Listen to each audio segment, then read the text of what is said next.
ராஜாவுக்கு வந்து பாராட்டு விழா பண்ணதுக்கு ஒரு நன்றி தெரிவிச்சிருந்தாங்க. ஆனா ரஜினி அவர்களுக்கு பண்ணலையா அப்படின்றத எங்கேயுமே அவங்க பண்றோம், நம்ம எடுத்து முன்னெடுத்து பண்ணலாம். ரஜினி அவர்களுக்கு ஏன் சார் எடுக்க தயங்குறாங்க? இல்ல அதுதான் எனக்கும் புரியல. ஆக்சுவலா வந்து இது வந்து ரஜினி சார் சொல்லவே வேண்டாம். சொல்லாமயே நடிகர் சங்கம் பண்ணணும். எடுக்கணும். அவர்ட்ட அதுதான் முறை. கேட்டா வேண்டான்னு தான் சொல்லுவாரு. எப்படி? கண்டிப்பா. இல்ல வேணான்னு சொன்னா கூட அவருக்கு ஒரு மரியாதை தர வேண்டியது திரையுலகம். ஆமா, ஆமா. ஸோ நடிகர் சங்கம் கண்டிப்பா குடுத்து தான் ஆகணும். ஏன்னா, அவரு இருக்கிற ஸ்டேஜ் இன்னைக்கு என்னங்கிறது இந்திய திரையுலகம்ல உலக திரையுலகளுக்கே தெரியும். ஸோ அப்படிப்பட்ட ஒரு ஒரு மிக சிறந்த ஒரு நடிகருக்கு தாதா சாஹேப் பால்கே விருது வாங்கினவர், வாழ்நாள் சாதனை விருது. இப்போ மோகன்லால் வாங்க போறாரு. ம், ம். ஸோ அப்படிப்பட்ட ஒரு ஒரு சூப்பர் ஸ்டார் ரஜினி அவர்களுக்கு நடிகர் சங்கம் முன்னேறம் எடுத்திருக்கணும். பரவாயில்ல. எடுக்கலைன்னு கூட இதுக்கு வேண்டிய வேலையில் ஆரம்பித்து இப்போ டிசம்பர் மாதமோ நெக்ஸ்ட் ஜனவரியோ எடுக்கப்பட்டால் மிகப்பெரிய சந்தோஷம் தான் நான் வந்து நினைக்கிறேன். கண்டிப்பாக எடுப்பாங்கன்னு நான் நினைக்கிறேன்.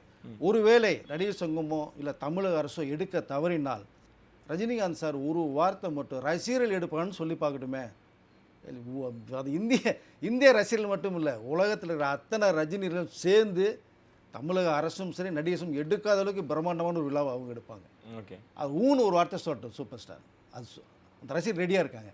பட் ஸோ நடிகர் சங்கம் கண்டிப்பாக இது உடனடியாக எடுத்தவரை வந்து கௌரவிக்கணும் அப்படிங்கிற இந்த சொல்லிக்கலாம் விரும்புகிறேன் சார்.